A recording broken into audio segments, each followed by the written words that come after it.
भाभी को खाना बनाने के लिए तो सीढ़ियां चढ़नी पड़ेंगी। पल्लवी अनुपमा का मजाक उड़ाने लगी। असल में अनुपमा बॉनी है और इस घर में उसकी नई नई शादी हुई है। 5 साल की उम्र के बाद से अनुपमा की हाइट नहीं बढ़ी। उसे लेकर उसके माता पिता बहुत परेशान थे। पता नहीं शादी कैसे होगी इसकी। इसे कुछ सिखाओ, वैसे ही ये बॉनी है, कुछ तो खूबी होनी चाहिए इसमें। आदमियों के दिल का रास्ता पेट से होकर गुजरता है। अनु बेटी चला खाना बनाना सीख ले। तब से अनुपमा खाना बनाना सीखने लगी और समय के साथ साथ वो खाना बनाने में माहिर हो गई। उसके हाथ का खाना खाकर हर कोई उंगली चाटने लगा। वाह अनु बेटी, कितना अच्छा खाना बनाती है तू। देखना तेरी शादी किसी अच्छे घर में होगी। और अनुपमा बड़ी हो गई। उसके लिए बहुत मुश्किल से रिश्ता आया। लड़का भी बौना था, इसलिए लड़के वाले अनुपमा को घर की बहू बनाने के लिए राजी हो गए। लड़के का नाम राजेश था। राजेश से अनुपमा की शादी हो गई। अनुपमा के माता पिता गरीब थे। उनके पास मिट्टी का चूल्हा था, इसीलिए अनुपमा को खाना बनाने में तकलीफ नहीं होती थी। लेकिन ससुराल आकर अनुपमा ने देखा कि ये तो मॉडर्न रसोई है। उसका हाथ गैस के चूल्हे पर पहुंच ही नहीं रहा है। ये देखकर उसकी ननद हंसने लगी। बॉनी भाभी, लगता है आप खाना नहीं बना पाओगी। तभी उसकी सास जानकी आई और बोली, खाना नहीं बना पाएगी मतलब? खाना बनाने के लिए तो इसे लाई हूं मैं। माँ जी, मैं खाना बना लूंगी, लेकिन मेरे हाथ ऊपर तक नहीं पहुंच रहे हैं। ठीक है, मैं तुझे एक कुर्सी लाकर देती हूँ, उसके ऊपर उठकर खाना बना। जानकी ने एक कुर्सी लाकर दी। अनुपमा उस पर चढ़कर खाना बनाने लगी। पल्लवी ने हंसते हुए कहा, भाभी आपका नाम आपसे बड़ा है, अनुपमा। अनुपमा को यह सब सुनने की आदत है। उसने कुछ नहीं कहा। रात को वो अपने कमरे में गई। उसका बौनिया पति राजेश बिस्तर पर था। राजेश ने कहा, सुनो अनुपमा, मुझे पता है कि लोग तुम्हें लेकर मजाक उड़ाते हैं। मुझे लेकर भी ये लोग हमेशा से मजाक उड़ाते आए हैं। मुझे पता है जी, हम जैसे लोगों के साथ तो ऐसा ही होता है। राजेश ने अनुपमा को गले लगा लिया। इतने दिनों में एक दूसरे को प्यार करने वाला मिला। अगले दिन अनुपमा ने नाश्ते में डोसा बनाया। ये लीजिए माँ जी, मैंने आप सबके लिए डोसा बनाया है। अनुपमा की जेठानी सुमित्रा तभी नींद से उठकर आई। आओ आओ बड़ी भाभी, डोसा खा लो। डोसा? मैं ये सब नहीं खाती, मेरे लिए फ्रेंच टोस्ट बना कर ला। फ्रेंच टोस्ट वो क्या होता है? तभी अनुपमा की सास जानकी ने कहा, मायके से कुछ सीख कर नहीं आई है क्या? अब माँ जी मैं सीख लूंगी। फ्रेंच टोस्ट नहीं बनेगा तो मैं आज ब्रेकफास्ट नहीं करूंगी। हाँ। अनुपमा ब्रेड लेकर रसोई में चली गई। सुमित्रा अमीर घर की लड़की है और दिखने में भी बहुत सुंदर है, इसीलिए जानकी उसे बहुत पसंद करती है। उसका बड़ा बेटा रमेश भी अच्छी सरकारी नौकरी करता है और उसका बौना बेटा राजेश, उसे तो कुछ काम मिलता ही नहीं है। पता नहीं मैंने कौन सा पाप किया था कि मुझे ऐसा बौना बेटा मिला और उसकी वजह से मुझे घर में बौनी बहू लानी पड़ी। ये बोलकर जानकी डोसा खाने लगी और पहला निवाला लेकर उसके होश उड़ गए। अरे वाह, ये तो बहुत टेस्टी है। बहू एक बार खाकर तो देख। हाँ भाभी, बहुत टेस्टी है, खाकर देखिए। सुमित्रा ने भी निवाला लिया और उसे बहुत अच्छा लगा। अरे हाँ, ये तो बहुत स्वादिष्ट है। ए अनुपमा, फ्रेंच टोस्ट रहने दे, मैं यही खाऊंगी। ये सुनकर अनुपमा मुस्कुराने लगी। राजेश ने कहा, अनुपमा, तुम्हारे हाथ में जादू है, रसोई में घुसते ही तुम कमाल कर देती हो। इसके बाद से सुमित्रा अनुपमा को बहुत परेशान करने लगी। वो पूरा दिन आराम करने लगी और अनुपमा अकेली सब काम करती रही, लेकिन उसने किसी से कुछ नहीं कहा। एक दिन जानकी का बड़ा बेटा रमेश आया और बोला, माँ, मुझे नौकरी से निकाल दिया है, मैं बिजनेस करना चाहता हूँ, मुझे जमीन जायदाद का हिस्सा अभी चाहिए। रमेश के मन में पाप था।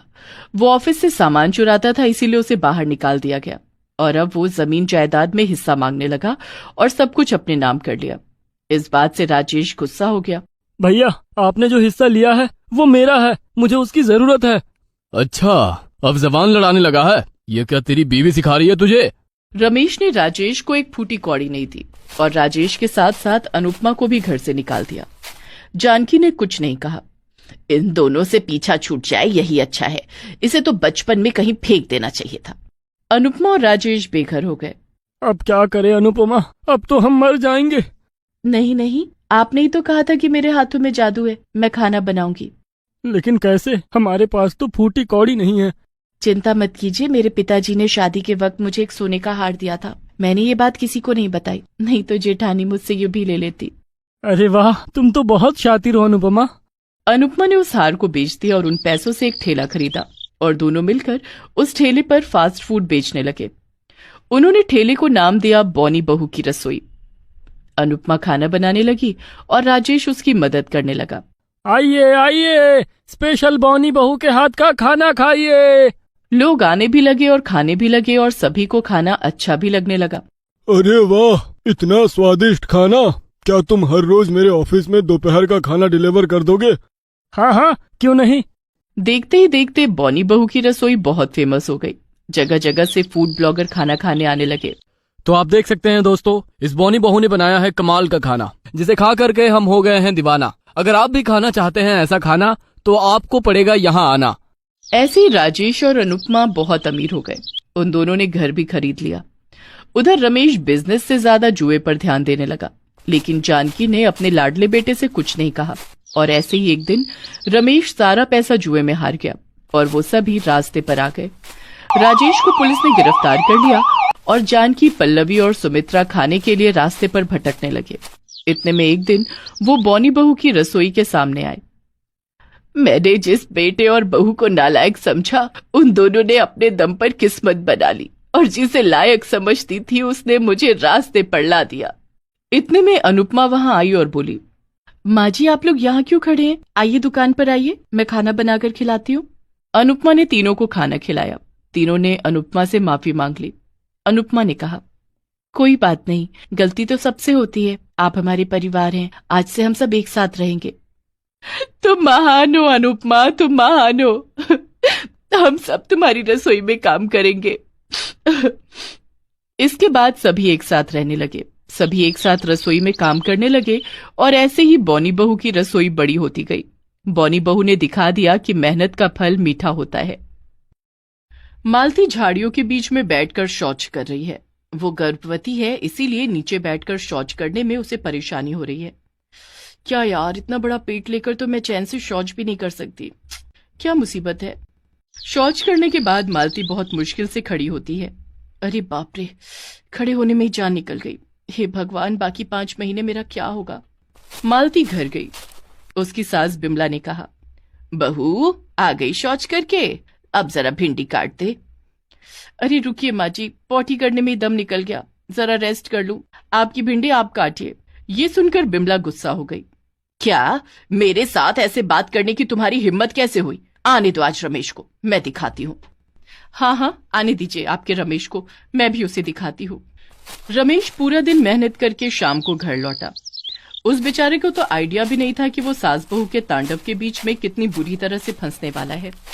उसके घर लौटते ही हंगामा शुरू हो गया। बेटा, तेरी बीवी ने आज बहुत बदतमीजी से बात की है मेरे साथ। तो आपने कौन से अच्छे से बात की है माँ जी? ऐसे ही पेट में बच्चा लेकर परेशान हो गई हूँ। ऊपर से तुम्हारी माँ हमेशा ये करो वो करो।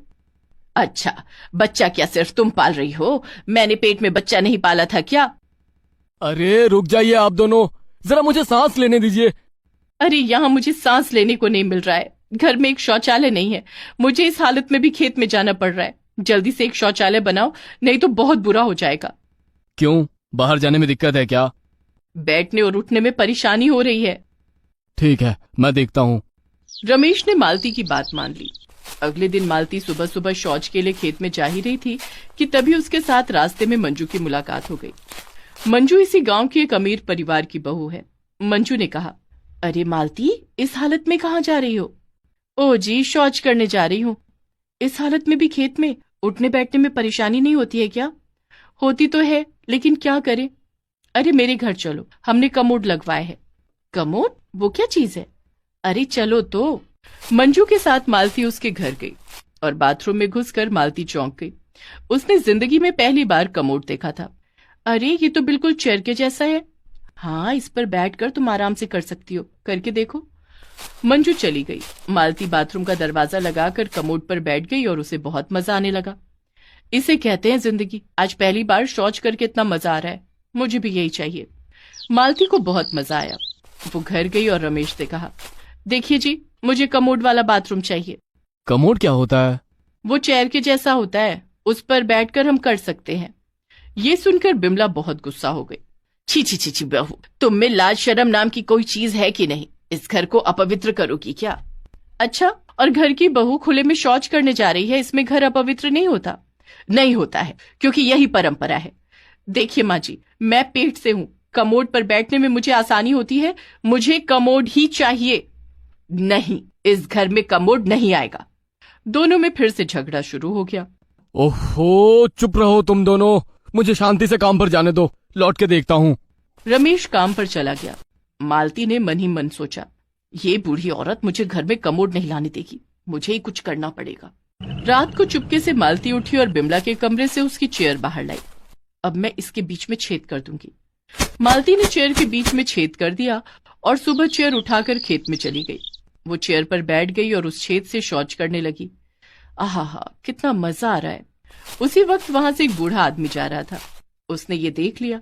अरे बाप रे, चेयर पर बैठकर शौच कर रही है। हाँ, आपको क्या, मैं जिसमें मर्जी बैठकर पॉटी करूंगी, मेरी मर्जी। ये सुनकर वो बूढ़ा आदमी वहां से भाग गया। पूरे गांव में ये बात फैल गई। शौच करने के बाद मालती चेयर लेकर घर लौटी। उसने देखा बिमला घर के बाहर गुस्से से लाल होकर खड़ी हुई है। क्या बात है माँ जी, आपके गाल टमाटर के जैसे लाल क्यों हो गए हैं? मेरे साथ मजाक मत करो बहू, मेरा चेयर लेकर तुम शौच करने गई थी। हाँ, आपने कमोड लाने से मना कर दिया, इसीलिए मैं चेयर लेकर ही चली गई। आपको वापस चाहिए चेयर? ये लीजिए। बिमला दूर हट गई। छी छी छी छी छी, इस घर का मान सम्मान सब कुछ डुबा चुकी हो तुम। नहीं माँ जी, मैं तो बस समय के साथ साथ चल रही हूँ। अभी कमोड का जमाना है, कमोड पर बैठने में भी आसानी होती है, कभी आप भी ट्राई कीजिए। छी छी छी छी, मेरे सामने ये सब मत बोल। शाम को आने दो रमेश को, मैं दिखाती हूँ। आपका वही एक डायलॉग, कुछ तो नया बोलिए माँ जी। शाम को रमेश लौटा। बिमला ने सब कुछ कहा। बेटा, इस घर में मैं रहूंगी या तेरी बीवी रहेगी, हम दोनों में से तू किसी एक को चुन ले। रमेश दुविधा में पड़ गया। अरे माँ, बच्चों जैसी बात मत करो। मालती, तुमने माँ के चेयर के साथ क्यों ऐसा किया? अगर तुम्हारे पेट में बच्चा होता तो तुम समझते। मेरे पेट में बच्चा डालकर तुम बड़े मजे से घूम रहे हो और मैं भुगत रही हूँ। ठीक है, कल सुबह होते ही मैं इस घर को छोड़कर चली जाऊंगी। मालती अपने कमरे में घुस गई। वो अपना सामान बांधने लगी और फिर सो गई। देर रात को बिमला को बहुत जोर की पॉटी आई। अरे बाप रे, मुझे अभी खेत में जाना होगा।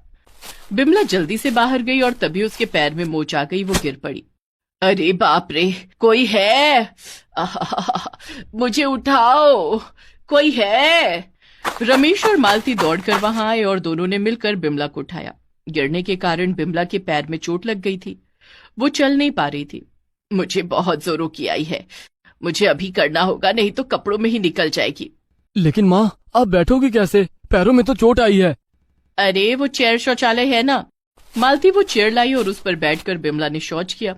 उसे कमोड की जरूरत समझ में आई। बहू, मुझे माफ कर देना, तुम्हें कहीं जाने की जरूरत नहीं है। कमोड सच में अच्छा है। बेटा, कल ही कमोड ला और घर में शौचालय बना। मालती खुश हो गई। अगले ही दिन घर में कमोड आ गया और कुछ ही दिनों में शौचालय भी बन गया। कमोड में बैठकर तीनों मजे से शौच करने लगे और ऐसे ही खुशी खुशी जिंदगी बिताने लगे।